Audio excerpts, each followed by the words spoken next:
Vaheguru Ji Ka Khalsa, Vaheguru Ji Ki Fateh. On Christmas Eve, 103 years ago, my grandfather waited in a dark and dank cell. He sailed by steamship across the Pacific Ocean from India to America, leaving behind colonial rule. But when he landed on American shores, immigration officials saw his dark skin, his tall turban worn as part of his Sikh faith, and saw him not as a brother but as foreign, as suspect, threw him behind bars where he languished for months. Until a single man, a white man, a lawyer named Henry Marshall, filed a writ of habeas corpus that released him Christmas Eve, 1913. My grandfather Kehar Singh became a farmer, free to practice the heart of his Sikh faith, love and oneness. And so when his Japanese American neighbors were rounded up and taken to their own detention camps in the deserts of America, he went out to see them when no one else would. He looked after their farms until they returned home. He refused to stand down. That's right.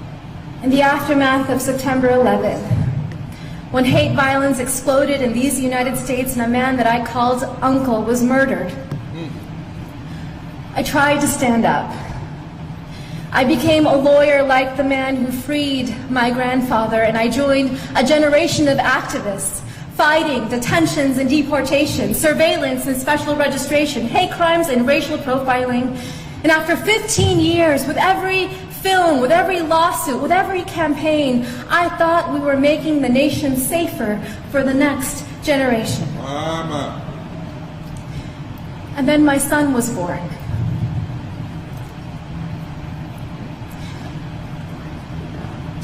On Christmas Eve, I watched him ceremoniously put the milk and cookies by the fire for Santa Claus.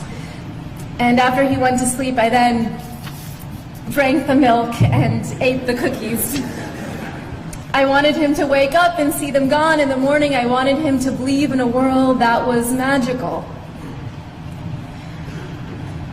But I am leaving my son a world that is more dangerous than the one that I was given. Because we are raising a brown boy in America. A brown boy who may someday wear a turban as part of his faith. And in America today, as we enter an era of enormous rage, as white nationalists hail this moment as their great awakening, as hate acts against Sikhs and our Muslim brothers and sisters are at an all-time high, I know that there will be moments, whether on the streets or in the schoolyard, where my son will be seen as foreign, as suspect, as a terrorist. Just as black bodies are still seen as criminal. Brown bodies are still seen as illegal.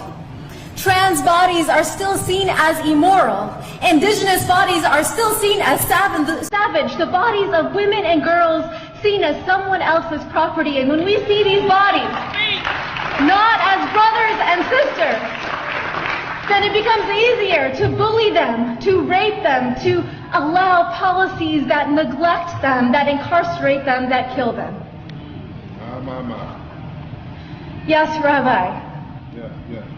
The future is dark.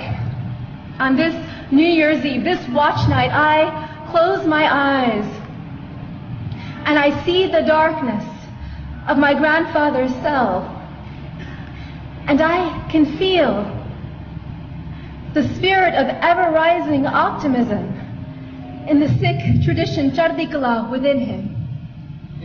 And so the